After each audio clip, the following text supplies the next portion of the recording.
C'est à vous, docteur Tolodi.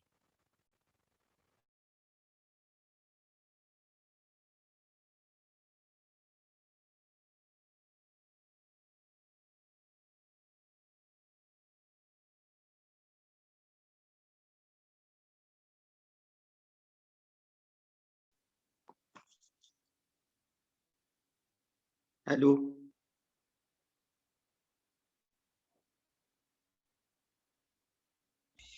Ah.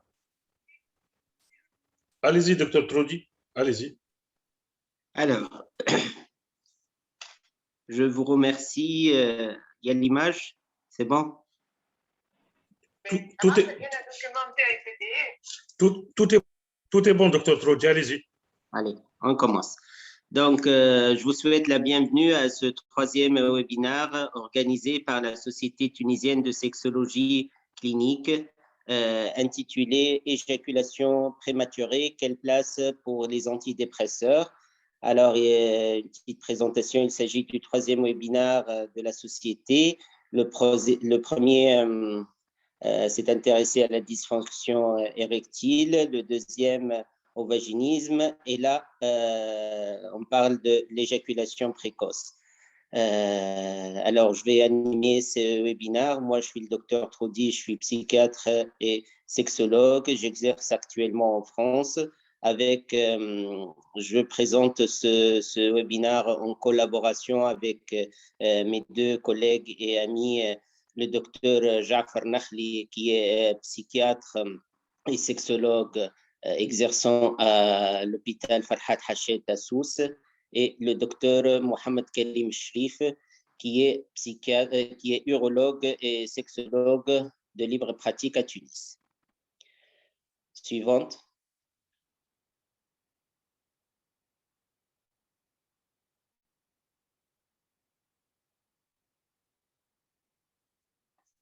Docteur Nakhli.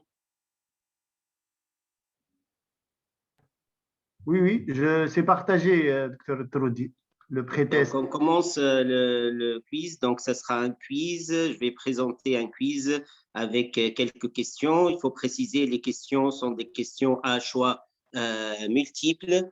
Donc, à chaque fois, je vais vous présenter les questions. Vous allez voter.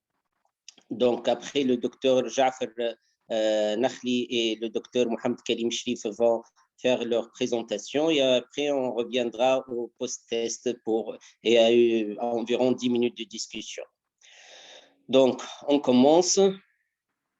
Il s'agit de M. Z, qui est âgé de 26 ans, qui est marié depuis 4 mois, qui consulte pour un mariage non consommé. Il est sans antécédents particuliers, ni médicaux, ni chirurgicaux, pas de notion de prise de drogue ou d'alcool. Il est sportif.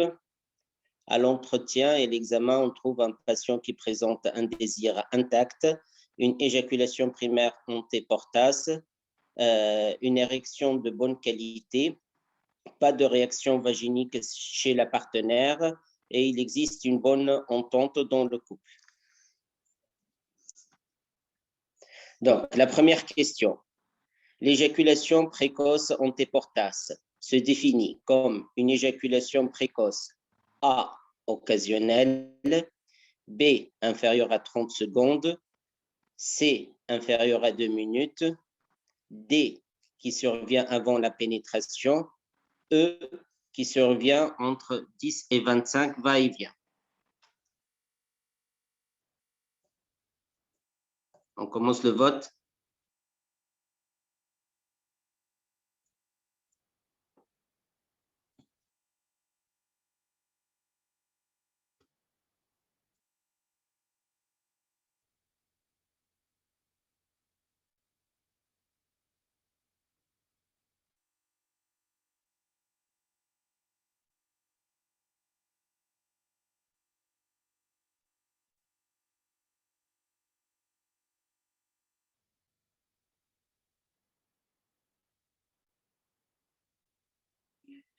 Donc, voilà, 100%, on dit qui survient avant la pénétration. D'accord. On va revenir de toute façon après. Deuxième question.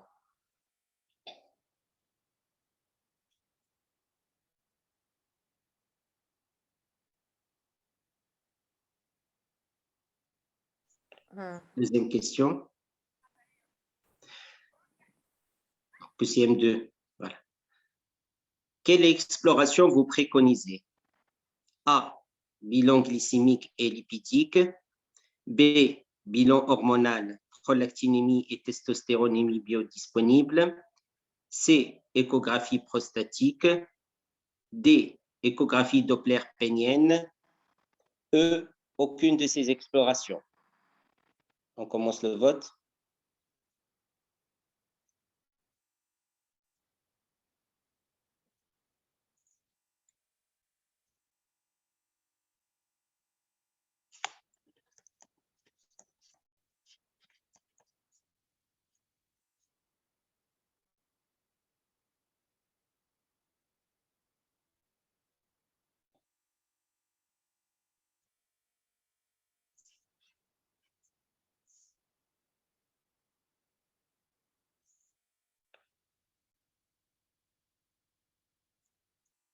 Donc, 27% pour la réponse A, 22% pour la réponse B, 8% pour la réponse C, 8% pour la réponse D et 54% pour la réponse E.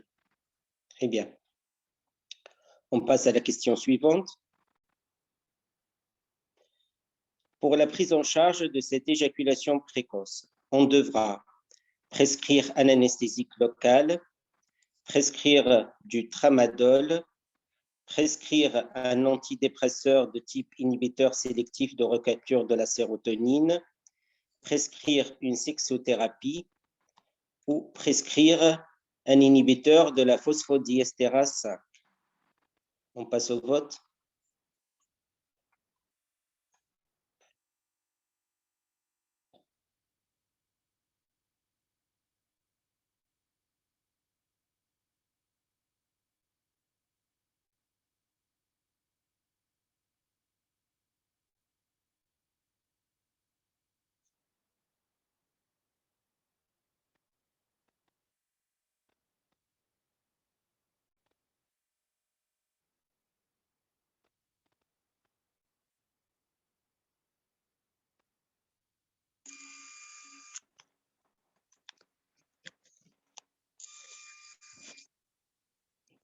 Alors, pour les réponses, on a 12% pour la réponse A, 9% pour la réponse B, 66% pour la réponse C, 74% pour la réponse D et 10% pour la réponse E.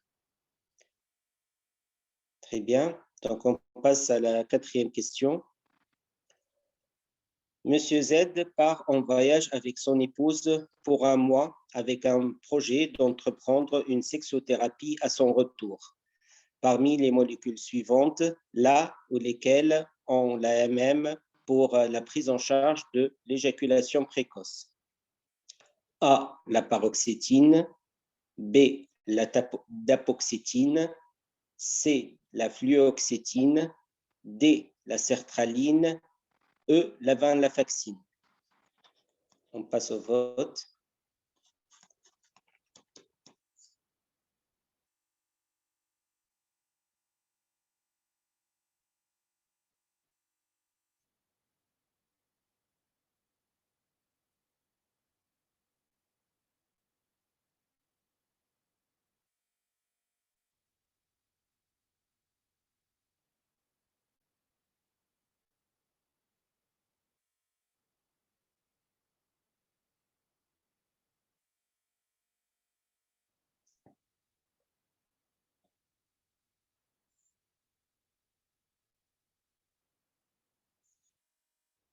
Donc, 40% ont répondu A, 41% B, 21% C, 26% D et 9% la réponse E.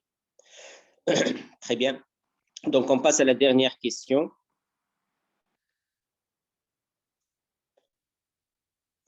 Avant de prescrire cette molécule, quelles règles hygiéno-diététiques faudra-t-il impérativement, et j'insiste impérativement, préciser aux patients? Bonne qualité du sommeil, bonne hydratation, alimentation équilibrée, pratique sportive, éviter le café. On passe au vote.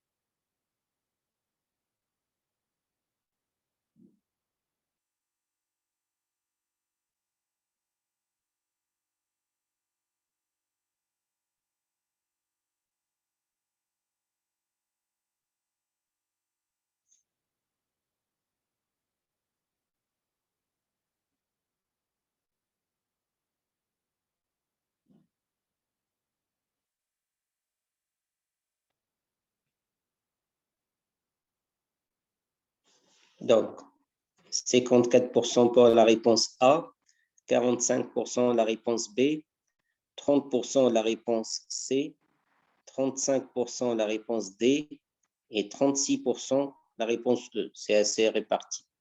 Bon, donc on va revenir après dans le post-test à ce quiz. Là, je laisse la parole à mon collègue et ami, le docteur Jafar Nakhli, pour faire sa présentation. À vous, docteur Nakhli. Merci. Merci, docteur Troudi, pour cette introduction et pour ce quiz. Alors, je vais commencer à parler un petit peu de la place des antidépresseurs dans la prise en charge de l'éjaculation précoce. Et avant de parler de ces traitements-là, commençons à parler de c'est quoi l'éjaculation précoce. Alors, tout d'abord, l'éjaculation précoce ou bien prématurée est tout d'abord une dysfonction sexuelle. C'est la pathologie la plus fréquente chez l'homme. Elle touche 30% du sexe masculin. Une particularité, c'est qu'elle ne s'améliore pas avec l'âge. Beaucoup de personnes pensent qu'il s'agit d'une hypersensibilité de ces hommes-là, mais en fin de compte, c'est une insensibilité au réflexe éjaculatoire, et tout ça, on va le voir tout à l'heure dans la prise en charge. C'est, comme tout le monde le connaît, c'est une pathologie qui est fréquente chez le sujet jeune, chez l'adolescent. Bien sûr, elle affecte la qualité de vie de l'homme, de la partenaire et du couple. C'est une des 3 causes du mariage non consommé. Elle reste sous-médicalisée, sous-diagnostiquée. Les médecins s'intéressent très peu à dépister ou bien à chercher l'éjaculation prématurée, et d'autant plus que les patients sont faiblement des consultateurs à cause des croyances. C'est un sujet qui reste également un sujet tabou, donc forcément, il y a moins de consultations en sexologie. Alors, avant de parler du traitement, il faut parler des hypothèses éthiopathogéniques, en particulier des facteurs neurobiologiques. Alors, l'éjaculation précoce est quelque chose qui est multifactoriel. Il y a l'implication de facteurs neurobiologiques, en particulier, on a démontré une hyperactivité du système sympathique. Il y a également une hyposensibilité des récepteurs 5-HT2C qui explique pourquoi le seuil éjaculatoire est bas. Et forcément, on va expliquer tout ça tout à l'heure pour dire que les antidépresseurs vont agir sur ces récepteurs-là et vont avoir une efficacité. En opposition à cette hyposensibilité, il y a une hypersensibilité des récepteurs de type 5-HT1A. La dopamine également, elle est forcément impliquée dans l'éjaculation précoce, et on a bien démontré que lorsqu'on bloque les récepteurs D3, on augmente l'ULT, sachant que l'ULT, c'est le temps de latence lors de l'éjaculation vaginale. Alors, il y a, comme je viens de dire, il y a des hypothèses neurobiologiques, il y a des hypothèses héréditaires, ça a été largement documenté, mais également, il y a beaucoup de facteurs psychologiques. Le rôle de l'anxiété, l'existence de phobie sociale, les gens qui ont un certain degré de passivité, lorsqu'ils sont insatisfaits, lorsqu'il y a également une dépressivité, lorsqu'il y a des difficultés de communication dans le couple, tout ça peut expliquer l'apparition d'une éjaculation prématurée ou bien une éjaculation précoce.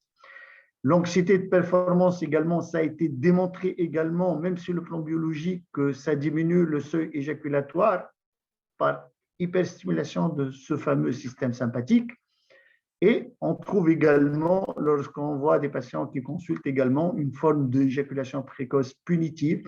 C'est l'homme qui a une dimension masochiste et qui veut venger sa femme en éjaculant rapidement. Donc, voici les hypothèses qui peuvent expliquer. Il y a d'autres. Bon, cette diapo-là, c'est pour juste fixer des idées, pour dire ici que la dopamine elle a un effet excitateur sur l'éjaculation, l'ocytocine également, et la sérotonine, par contre, elle a un effet inhibiteur, et donc forcément, on va parler tout à l'heure, les antidépresseurs ont une efficacité sur l'éjaculation précoce. Je reviens toujours à ces hypothèses-là.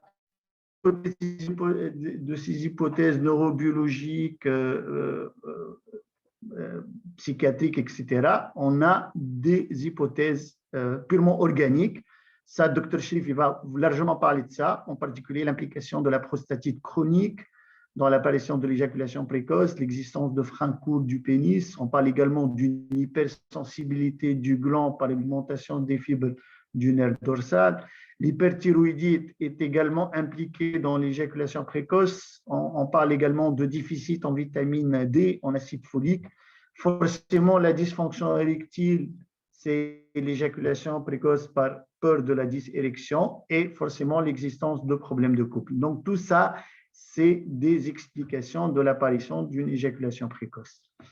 Il faut, avant de traiter, bien sûr, il faut être sûr du diagnostic positif. C'est les critères de l'ISSM qui ont été actualisés par le DSM-5. Et donc, maintenant, on a des critères qui sont objectifs, en particulier un délai d'éjaculation qui est approximativement de 1 minute, et bien sûr, avant que le sujet ne le souhaite, avec une incapacité à retarder l'éjaculation dans toutes les pénétrations, ou presque toutes les pénétrations vaginales, aux alentours de 75 à 100% des cas. Bien sûr, ça doit dépasser les 6 mois et avec des conséquences personnelles négatives. Tout ça, c'est pour vous dire qu'il y a des critères majeurs qui sont largement, qui ont été largement documentés par les travaux de l'ISSM en 2008 puis en 2014 et qui ont partagé l'éjaculation précoce globalement en 2 grands chapitres.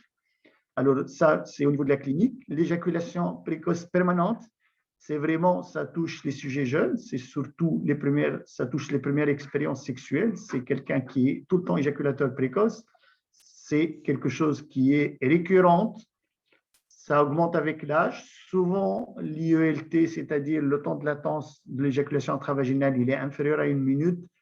Les hypothèses sont essentiellement neurobiologiques, mais également il y a des hypothèses génétiques avec des formes extrêmes comme l'éjaculation antéportase, comme vous avez vu dans le quiz, c'est-à-dire une éjaculation avant toute pénétration ou bien une éjaculation qui peut survenir dès la pénétration.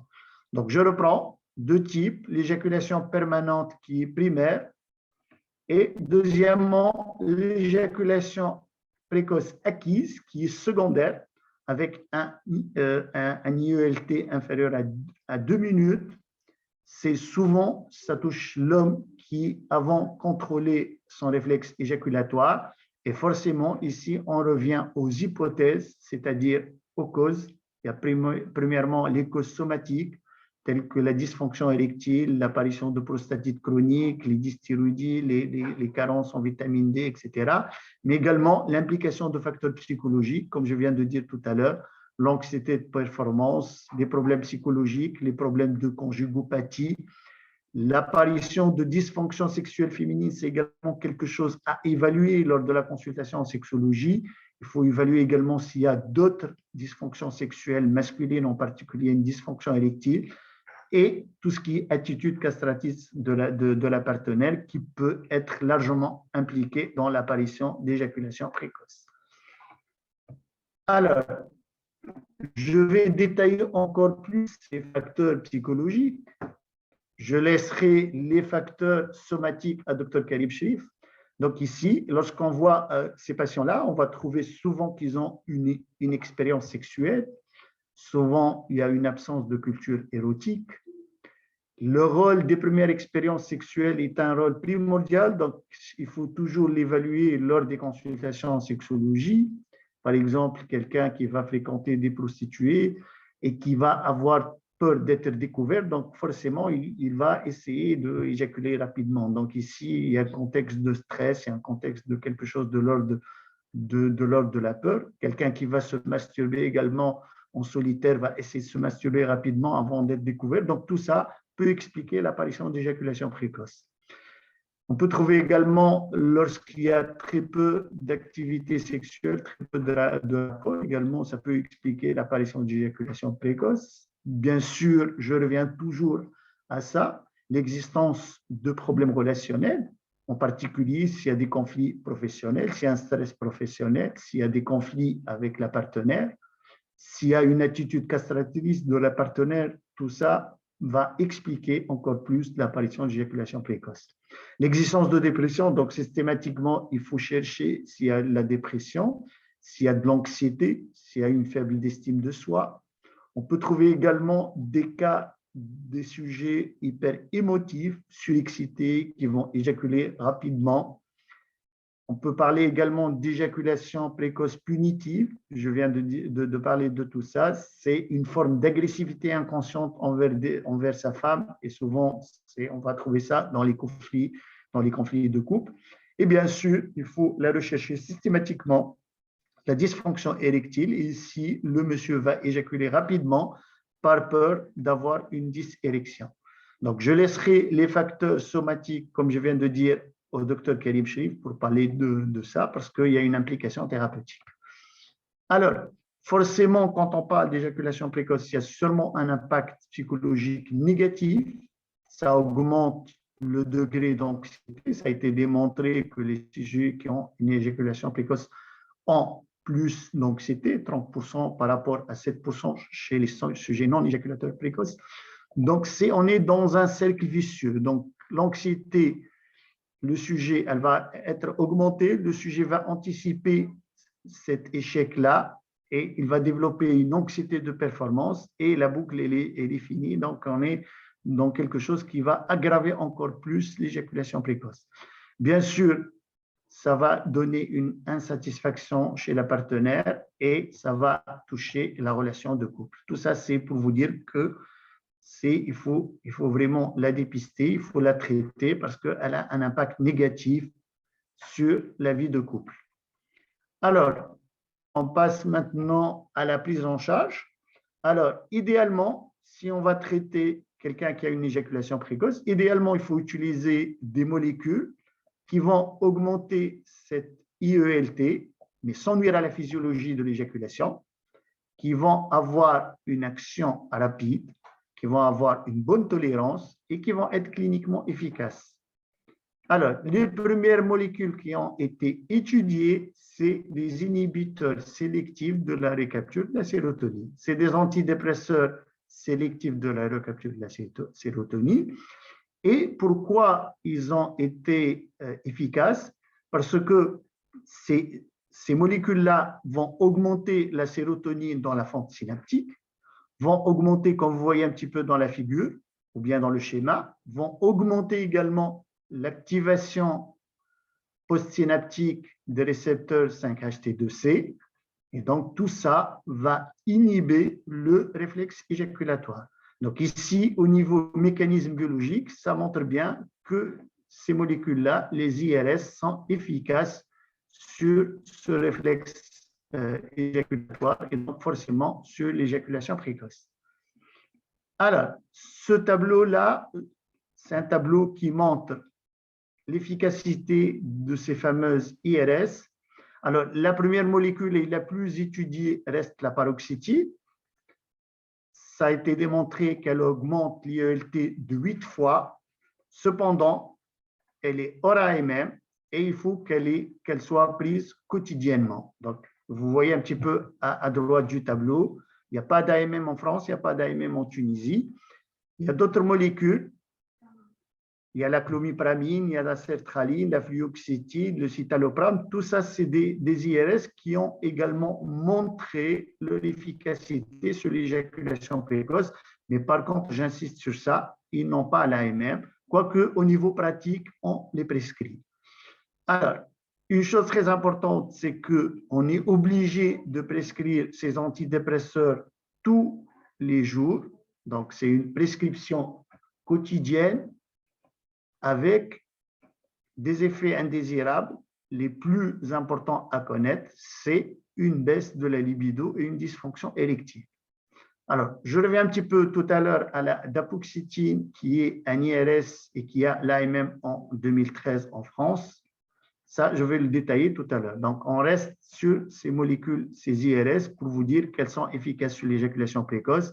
C'est une prise quotidienne avec un risque de développer une dysfonction érectile. Donc, souvent, c'est une dysfonction érectile modérée, mais il faut tenir en considération cette notion-là.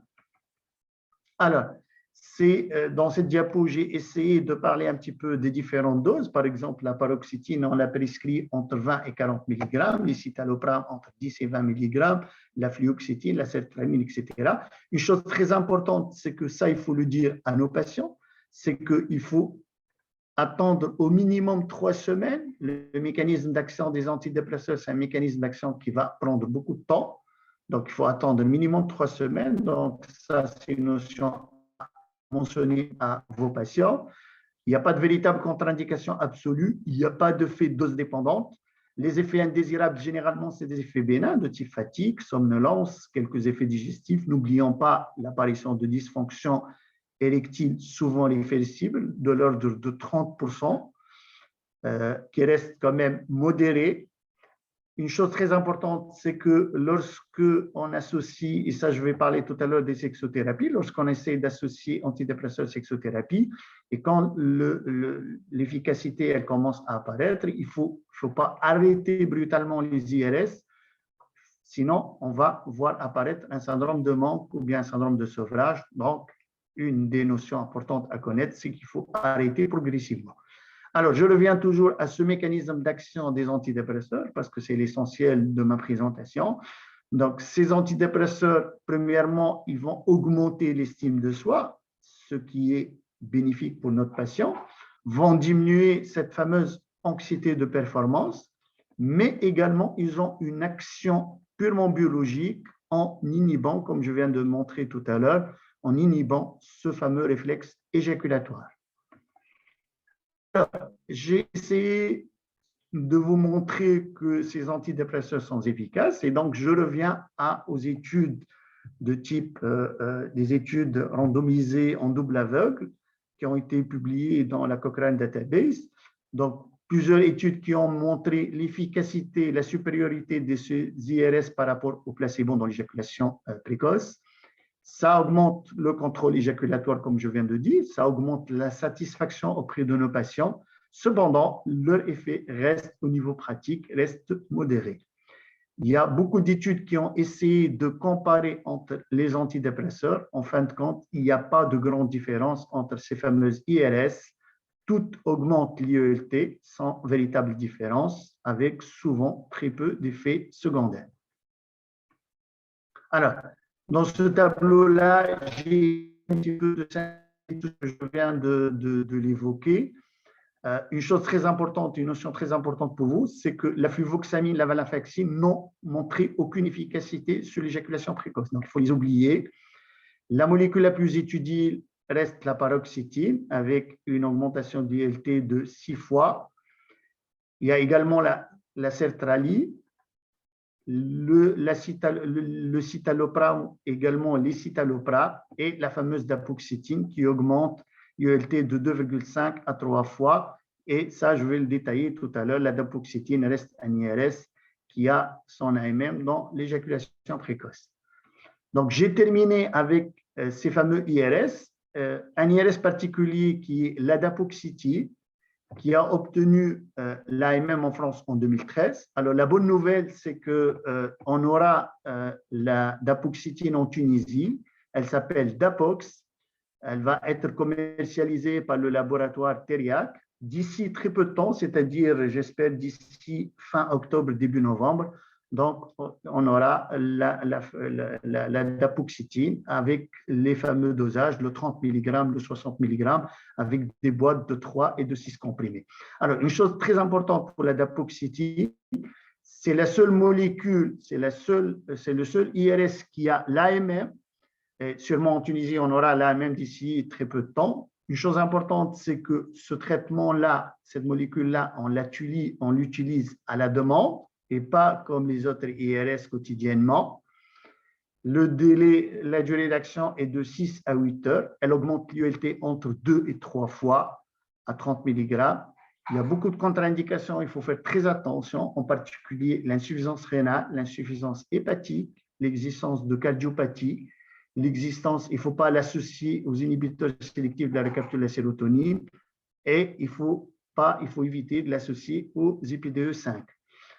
Les effets secondaires, souvent de type nausée, vertige, des diarrhées peuvent être également vues, des céphalées, des moments d'insomnie. Une chose très importante pour vous, et ça a été mis dans le quiz, c'est qu'il faut toujours conseiller aux patients une bonne hydratation orale. Donc, ça, c'est un message très important à faire passer à nos patients. sinon il y a survenue de syncope. Une des choses très importantes pour la dapagliflozine, c'est que par rapport aux autres IRS, elle ne donne pas un syndrome de sevrage, ça donne très peu d'effets sexuels. Généralement, le protocole, on commence à dose de 30 mg à la demande. L'évaluation ne doit pas être faite qu'à la 4e semaine. Et si échec, on va passer à 60 mg. Alors, toujours, j'ai essayé de faire une revue de la littérature des études de la dapagliflozine. Alors, beaucoup d'études contrôlées, randomisées, qui touchent des milliers de patients éjaculateurs précoces, toutes les études ont montré que la dapagliflozine à la demande, elle a un effet, elle est efficace, elle augmente l'ULT, elle augmente la satisfaction des patients et ça augmente sa perception de contrôle. Alors, ce protocole-là, moi, il me paraît très intéressant, ce protocole de SOA. En première intention, on vous recommande d'utiliser la dose de 30 mg. Si c'est inefficace, on va passer à 60 mg, toujours à la demande. Et en troisième intention, on peut passer à une dose quotidienne de 30 mg par jour. Donc, il y a une forme d'escalade au niveau de la prescription de la dapagliflozine. N'oublions pas qu'elle est indiquée dans tout ce qui est éjaculation précoce primaire.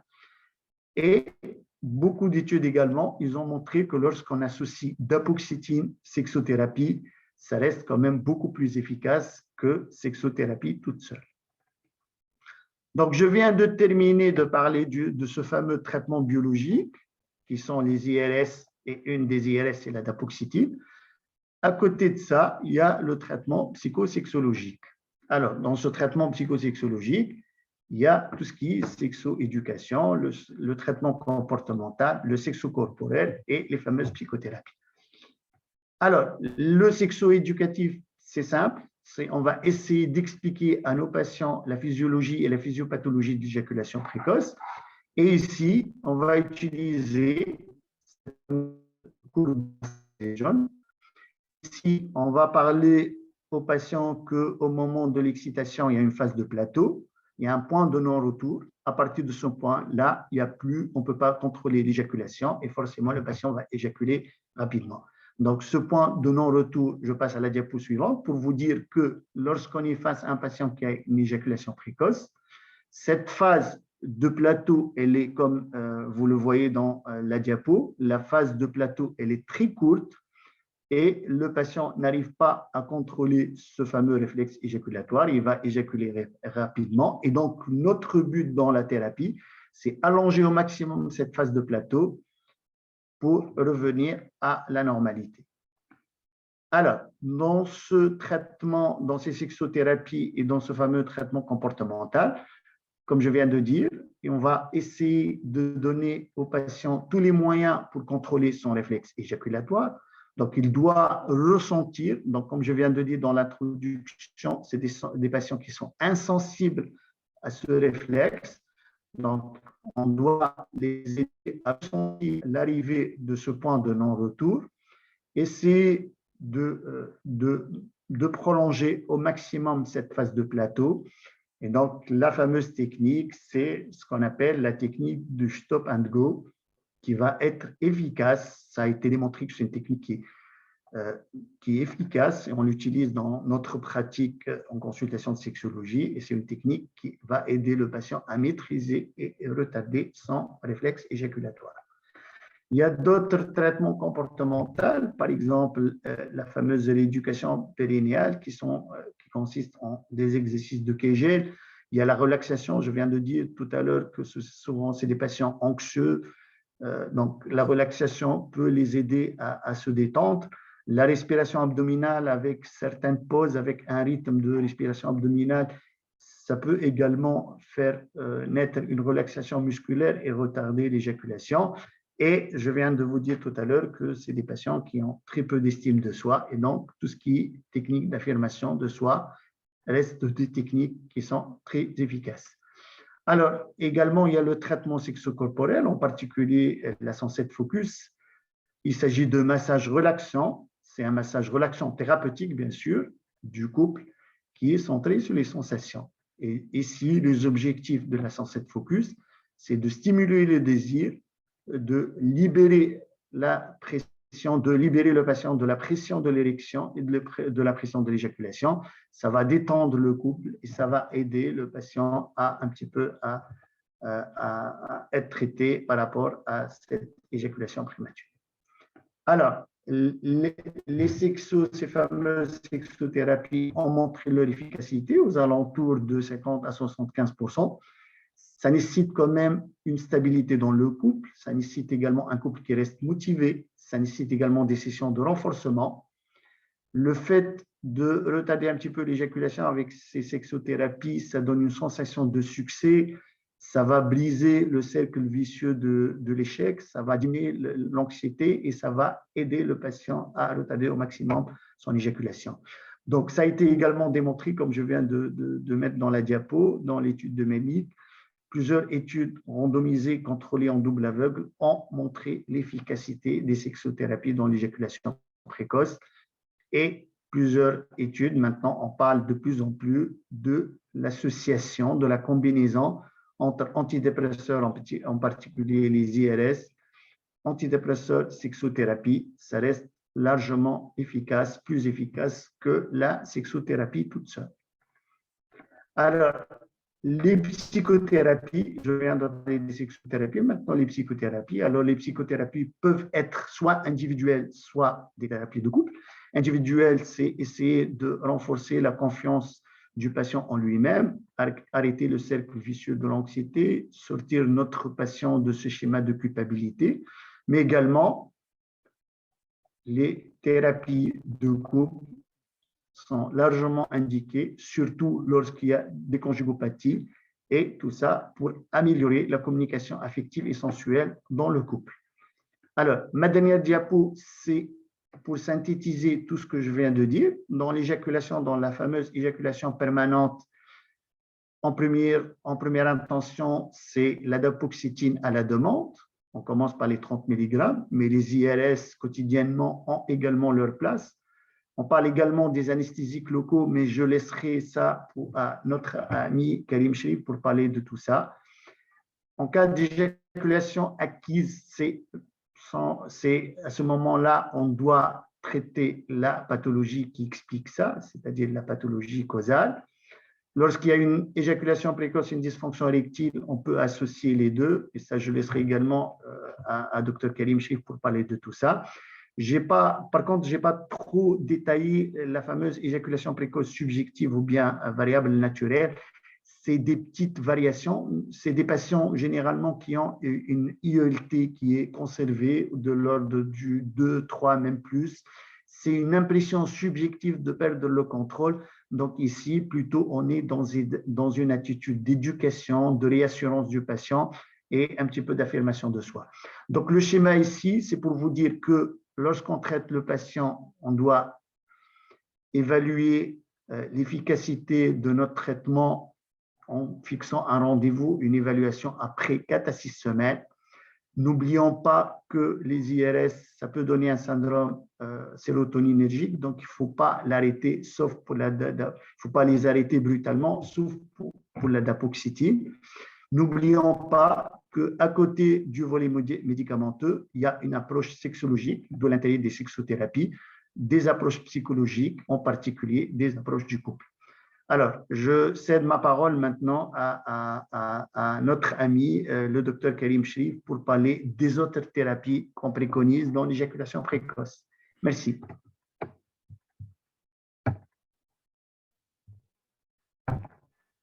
Merci, Jafar, pour cette présentation. On a parlé de la physiopathe, on a parlé des traitements de la sexothérapie, on a parlé aussi des traitements antidépresseurs.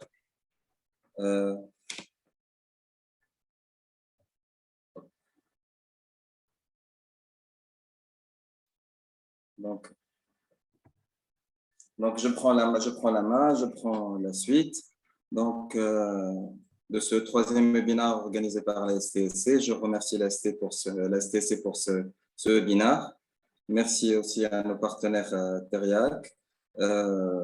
Donc là, Quand je parle d'éjaculation précoce, me vient à la tête l'idée du voyage, du trajet avec le partenaire. Et on aimerait bien que le trajet dure un peu plus longtemps et non pas prendre le chemin le plus court ou se faire prendre par un radar.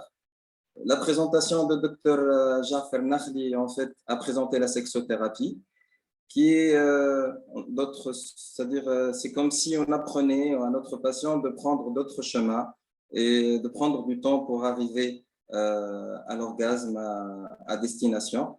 Les antidépresseurs, c'est comme si c'était un barrage qui nous obligeait à prendre plus de temps pour arriver à notre trajet.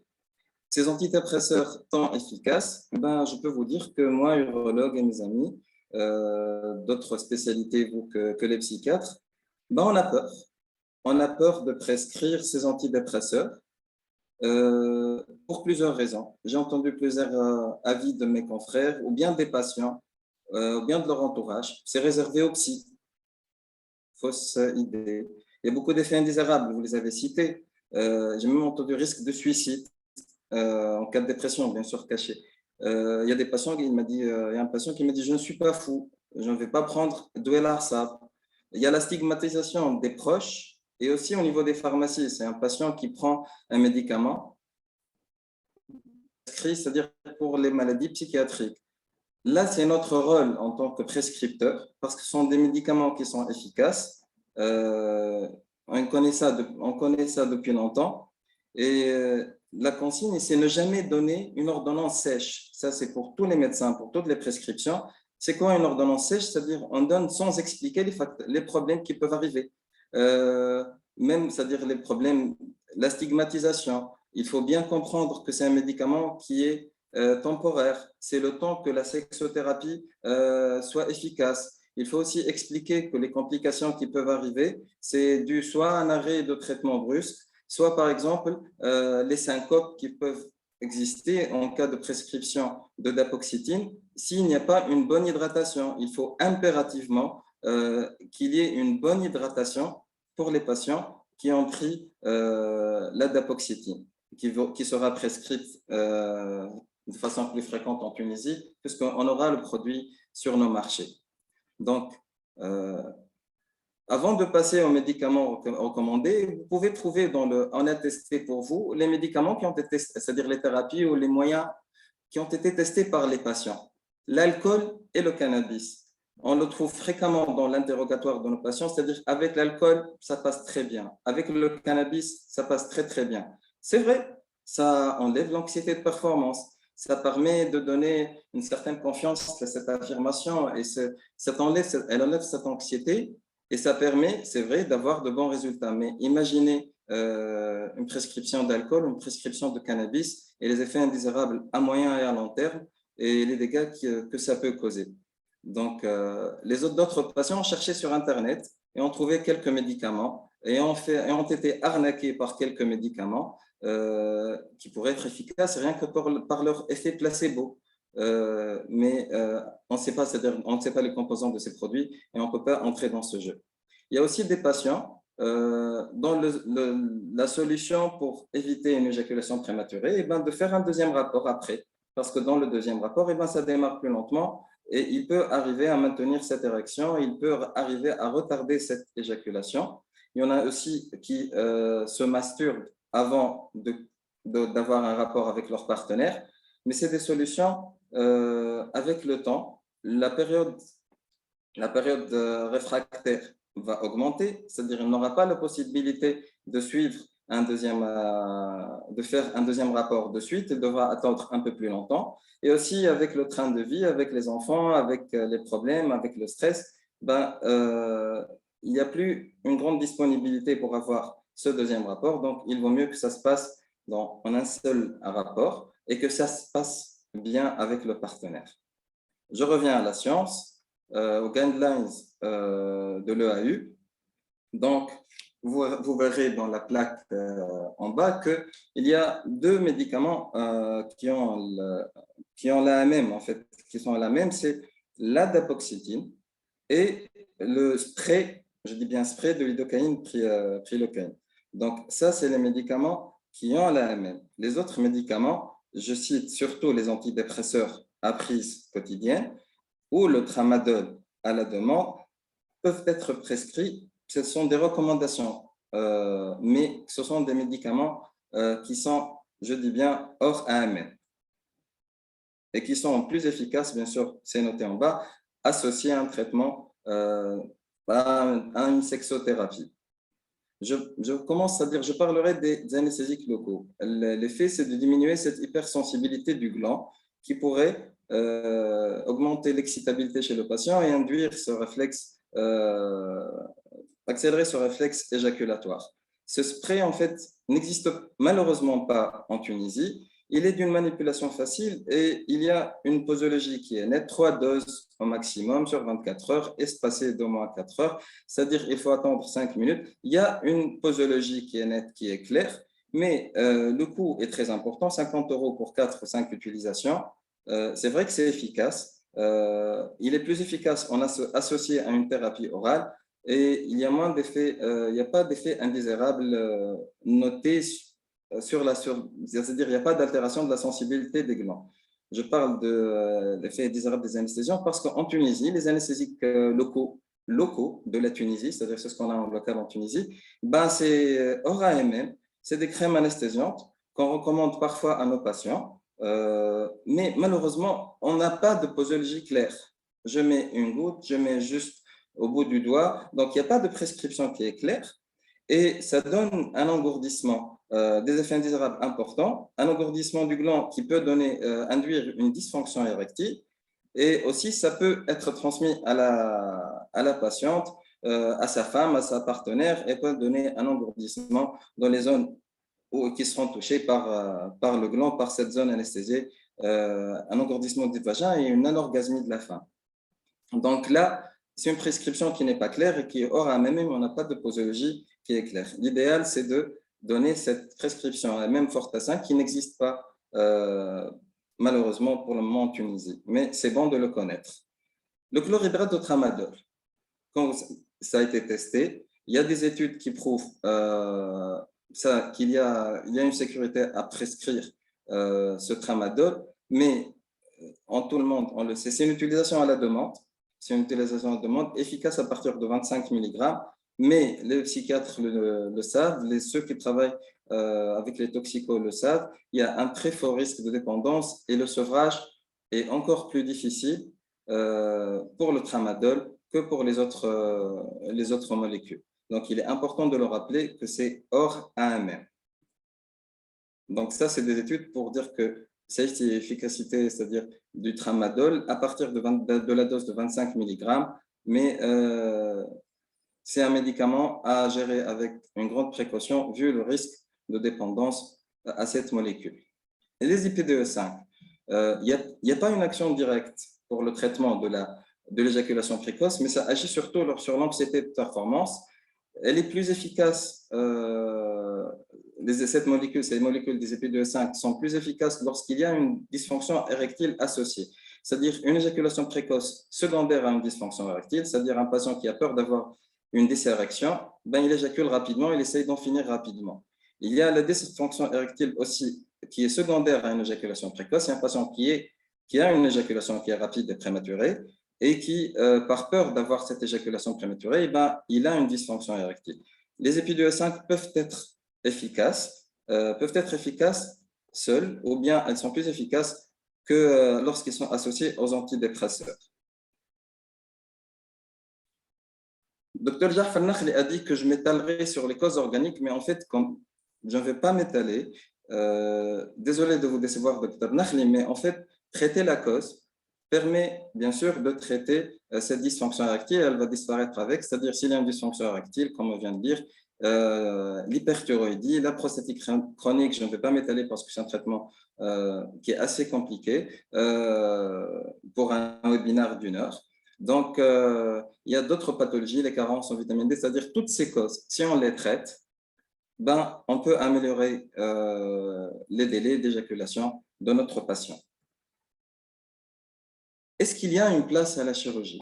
Et s'il y avait une place à la chirurgie? C'est la question qu'on se pose parce que avec tous ces médicaments, ça paraît compliqué. Ça paraît compliqué. Sexothérapie, il faut retarder, il faut faire un stop and go. Est-ce qu'il n'y a pas de solution radicale? C'est ça la question qu'on se pose. Quand on dit radical, on essaie de voir avec la chirurgie. Oui, c'est-à-dire parfois, il y a la théorie du frein court qui a été citée, parfois le frein qui est court. Le fait de le libérer chirurgicalement, ça pourrait diminuer la sensibilité au niveau de cette zone du gland qui est d'habitude hyper sensible et qui pourrait aussi induire un retard d'éjaculation, mais je vous le dis que ce n'est pas une intervention qui est fréquente et on ne s'amuse pas à opérer un patient de première intention face à une éjaculation précoce. L'injection d'acide hyaluronique en intraglandulaire, ça vient de la médecine, c'est des dérivés de la médecine esthétique. Il y a une efficacité modérée, mais bien sûr, ça ne dure pas avec le temps, il faudra des injections répétées. Il y a bien sûr un risque de nécrose, d'infection au niveau du point d'injection. C'est une technique qui commence à être faite en Tunisie. Les résultats, on ne peut pas dire qu'ils sont bons parce qu'il n'y a pas assez de cas. En fait, l'action, elle agit sur l'hypersensibilité pénienne et c'est par la création d'une barrière en fait, au niveau du gland, par l'agent gonflant qui bloque l'accessibilité et inhibe les stimuli tactiles pour atteindre les récepteurs du nerf dorsal. C'est ça, en fait, la théorie derrière l'efficacité de l'injection d'acide hyaluronique. C'est une technique peut-être d'avenir. Il faudra avoir plus d'informations pour décider. Il y a d'autres techniques chirurgicales qui peuvent être proposées. J'ai trouvé quelques techniques surréalistes, c'est-à-dire là, c'est une insertion de matrice dermique intracellulaire. Là, on introduit dans la zone, là, vous pouvez voir le cliché B et le cliché C, où on a introduit une matrice acellulaire, c'est le inner condom technique. Donc, c'est le même principe que l'injection de l'acide hyaluronique, c'est surtout diminuer cette sensibilité au niveau du pénis, qui permettra de retarder de l'éjaculation. Bien sûr, c'est des cas, on ne dispose pas beaucoup de cas, donc pour pouvoir dire que c'est une technique efficace. Il y a aussi la neurotomie, c'est-à-dire la chirurgie de la section des nerfs. C'est surtout des études chinoises qui ont été faites. Les études qui ont été faites, c'est des cas à faible effectif, donc on ne peut pas conclure. J'ai aussi trouvé que l'efficacité de la cure de varicocèle, ça pourrait améliorer l'éjaculation prématurée. Mais de là à opérer tout le patient avec une varicocèle pour améliorer leur délai d'éjaculation, on est encore loin de ça. Il faudrait plus d'études pour décider. Là, c'est d'autres thérapies, juste pour les citer. L'ablation par la radiofréquence du nerf dorsal, le CIS, c'est-à-dire pour diminuer cette sensibilité, le yoga, le biofeedback, c'est-à-dire la rééducation périnéale, la prégabaline, c'est-à-dire ça peut retarder. Là, je les cite, mais toutes ces prescriptions-là, ce sont des prescriptions hors AMM et hors recommandation. Donc, il faudrait bien réfléchir avant de prescrire à votre patient, de choisir une thérapie pour son éjaculation prématurée. Il faut choisir les moyens safe. D'abord, il faut bien calculer le rapport risque-bénéfice pour votre patient avant de faire une prescription. C'est notre devise en fait, primum non nocere. D'abord, ne pas nuire notre patient, et améliorer son état et par le moyen le moins nocif. Pour conclure, en fait, les inhibiteurs, c'est-à-dire la capture de la sérotonine, d'apoxétine, paroxétine, d'apoxétine à demande, paroxétine à long terme, plutôt à court terme, ça a montré son efficacité avec une grande sécurité. Il faut bien expliquer à votre patient, ne pas donner d'ordonnance sèche, bien expliquer les effets indésirables, pourquoi on a prescrit ce médicament, pourquoi on fait ça, pourquoi on essaie de proposer, s'il ne tolère pas une indication, c'est-à-dire il ne veut pas une indication, un traitement, on peut proposer d'autres. Il y a tout un panel. C'est une thérapie intégrative en fait.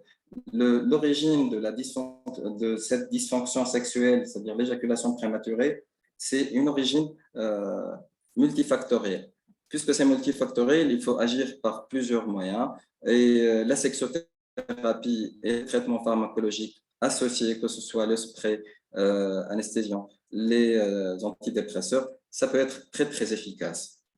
La chirurgie, perspective d'avenir, oui, c'est-à-dire, mais il faut un effectif plus important pour avoir, il faut un recul important pour avoir cette solution radicale à cette dysfonction sexuelle. Je finis par, je rends hommage à mon ami Nestelbel qui finit toujours ses citations, ses présentations par une citation. Dans un voyage, ce n'est pas la destination qui compte, mais le chemin parcouru et les détours surtout. Il y a un autre dicton qui dit, ce qui importe, ce n'est pas le voyage, mais celui qui est avec lequel on voyage. J'espère que ça servira pour vos sexothérapies.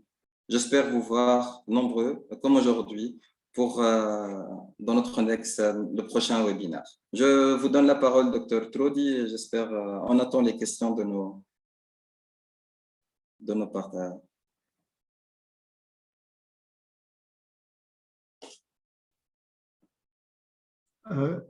Je pense que je vais intervenir. Je pense que Dr Trudi a un problème de connexion. Est-ce que vous entendez, Dr Trudi? Est-ce que vous arrivez à nous entendre? Non. Je pense qu'on va passer le post-test. Hein? OK, d'accord, docteur. Je vais essayer de partager le post-test.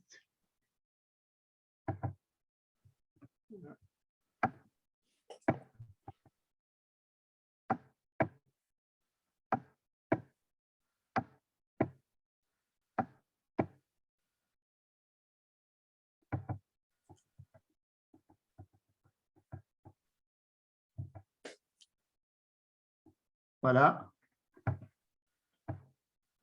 Un écran.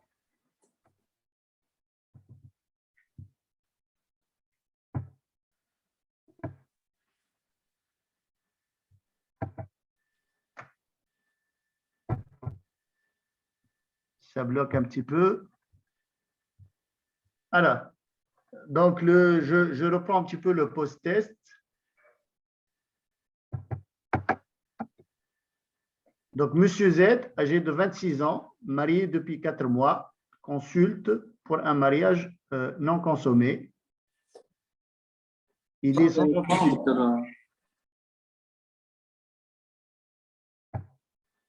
sans antécédents particuliers, sportifs, sans notion de consommation de drogue ou d'alcool. Il a un désir qui est intact. Il a une éjaculation précoce en T-portase primaire, une érection de bonne qualité. Il n'y a pas de réaction vaginique et il existe une bonne entente dans le couple. Donc, on va essayer de passer à la question numéro 1. Et donc, on est dans le post-test. Hein? Donc, l'éjaculation précoce en T-portase est une éjaculation précoce, soit occasionnelle, A, B, inférieure à 30 secondes, C, inférieure à 2 minutes, D, avant la pénétration, et E, entre 10 et 25 va-et-vient.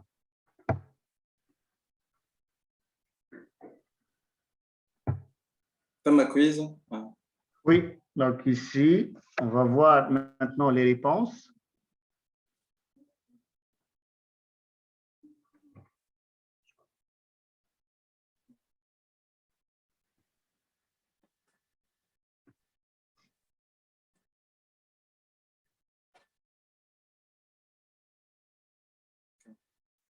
« 94% de bonnes réponses. » Voilà, 94% de bonnes réponses. Donc, on va passer maintenant à la question numéro 2. Alors, quelle exploration vous prescrivez pour ce patient? Bilan glycémique et lipidique. A.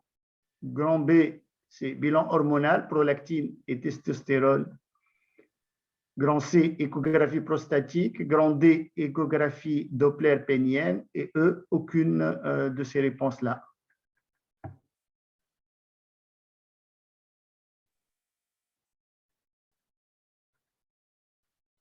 Donc, on va attendre le vote. Parfait.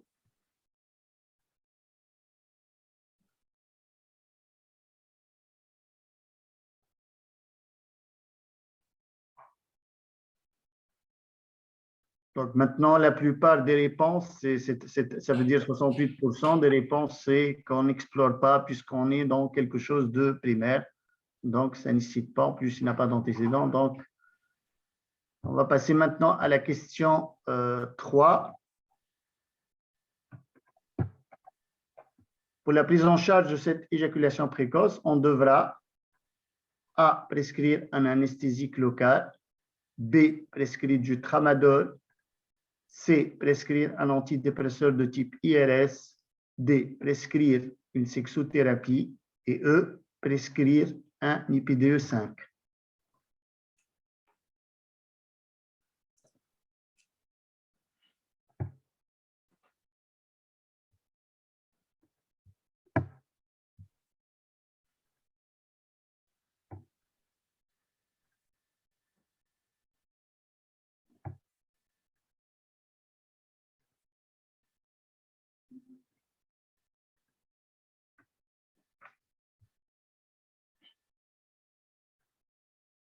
Donc, pour les réponses, A, c'est 17%. On était à 12%, on est passé à 17%. Pour le tramadol, on était à 9%, on est passé à 5%.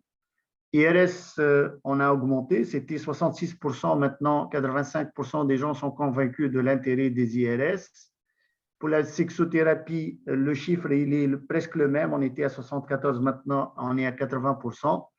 Et IPDE5, le chiffre est presque il est le même. On était à 10%, maintenant on est à 12%. Donc on va passer maintenant à la question 4.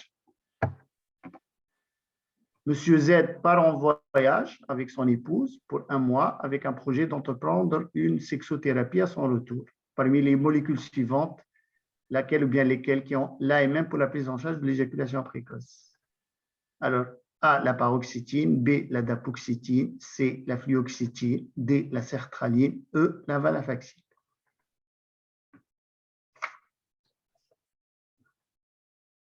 Sondage.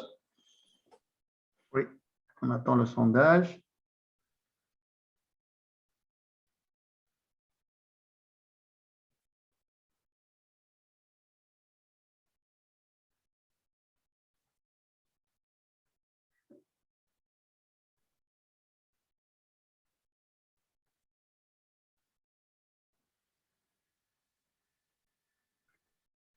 Alors, ce que je vois, c'est que la dapoxétine, bien sûr, elle occupe ici dans le sondage la place la plus importante. Bien sûr, c'est la molécule qui est à l'AMM. On était à 41%, on est passé maintenant à 92%. Donc, mais il est important de rappeler que les autres antidépresseurs n'ont pas l'AMM. Non, pas l'AMM, oui, absolument. Et donc, ça montre bien que tout le monde a bien suivi la présentation. Maintenant, on va passer à la dernière question. Avant de prescrire cette molécule, quelles règles hygiéno-diététiques faudrait-il impérativement, j'insiste sur le terme impérativement, préciser aux patients? A, bonne qualité de sommeil. B, bonne hydratation. C, une alimentation équilibrée. D, une pratique sportive. Et E, éviter le café.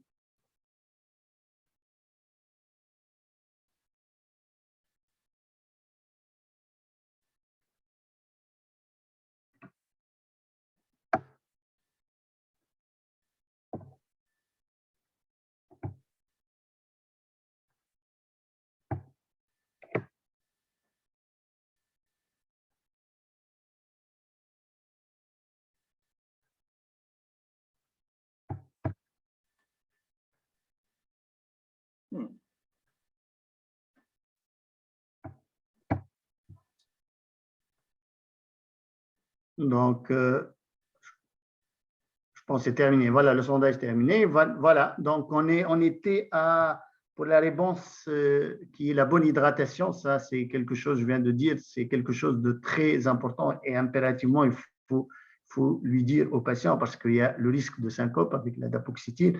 Donc, on est passé d'un taux de 45% à un taux de 94%, ce qui montre bien que tout le monde a bien porté intérêt à notre présentation.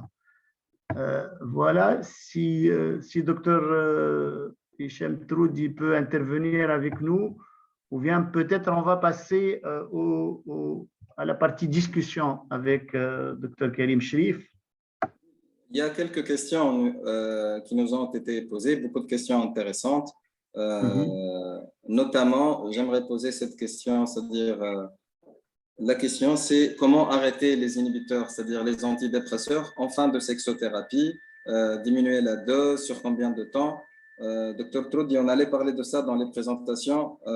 Docteur Jaffar, hier, lors de la simulation, comment on peut répondre à notre ami sexologue Lasra Benka? Oui, c'est une question très intéressante. Oui, ce que je viens de dire tout à l'heure, c'est que lorsque on associe, bien sûr, maintenant, on recommande de plus en plus d'associer antidépresseurs au début, surtout du traitement avec la sexothérapie. Le temps que la sexothérapie devienne efficace, à ce moment-là, il n'y a plus indication de garder le patient sous antidépresseurs. Donc, à ce moment-là, il faut envisager un arrêt. Par contre, il ne faut pas arrêter très rapidement. Il faut arrêter sur une bonne période de temps. Moi, ce que je fais au niveau pratique, c'est que je diminue la dose de moitié, mais je prends 2 à 3 semaines de diminution progressive. C'est-à-dire, si je prescris de la paroxétine à 20 mg, je dois diminuer la posologie sur quelque chose de l'ordre du 15 jours à moitié dose, c'est-à-dire à 10 mg.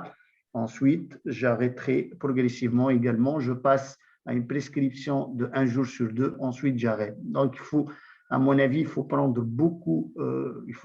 tout son temps pour arrêter, pour qu'il n'y ait pas manifestation de sevrage, d'autant plus qu'au niveau pratique, la paroxétine est une molécule qui donne plus de manifestations de sevrage. C'est une molécule qui est efficace dans l'éjaculation précoce, mais par contre, c'est une des molécules qui donne plus de manifestations de sevrage. Il y a d'autres questions qui ont été, on a répondu à ces questions lors des présentations, comme en quoi consiste la rééducation des couples ou bien pour le Kegel. Ça se fait partie de la sexo-éducation. C'est lorsqu'on donne une sexothérapie, lorsqu'on fait une sexothérapie, c'est plus efficace quand c'est associé à un traitement antidépresseur.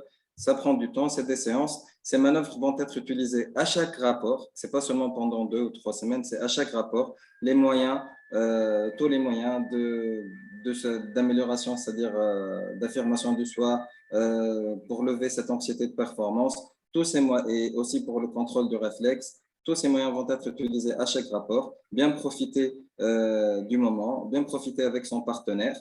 Le sexe, c'est-à-dire la pratique du sexe, c'est pas seulement du sexe, c'est à faire entrer un pénis dans un vagin, mais c'est toute l'activité, les préliminaires, le sexe sans pénétration, tout ça va faire que le couple va passer un agréable moment et ça sera un rapport satisfaisant. Et après, c'est-à-dire ça peut améliorer la confiance du patient et comme ça sera, il y aura un résultat. Il y aura un résultat pour améliorer sa sexualité.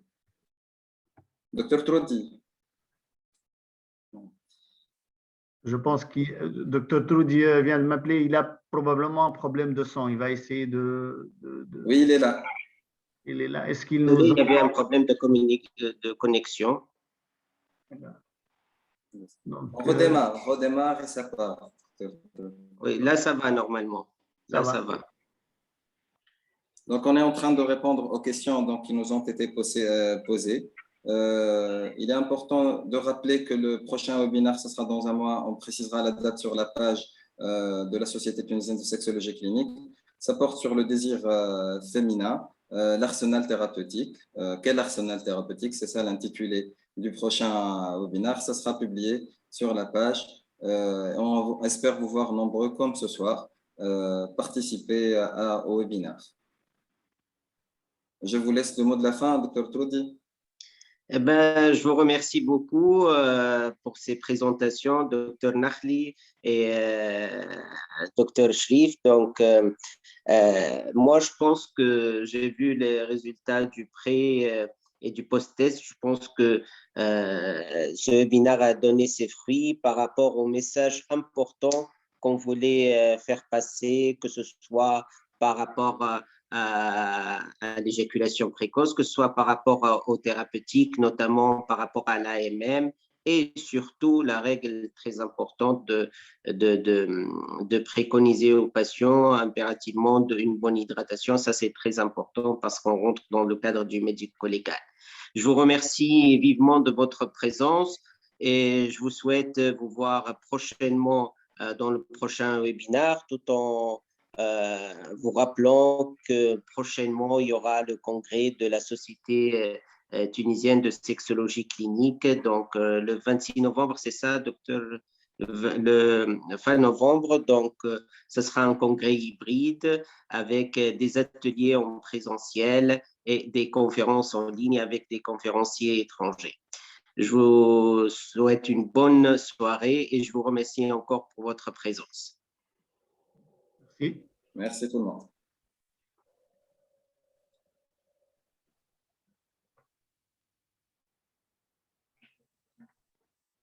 Thank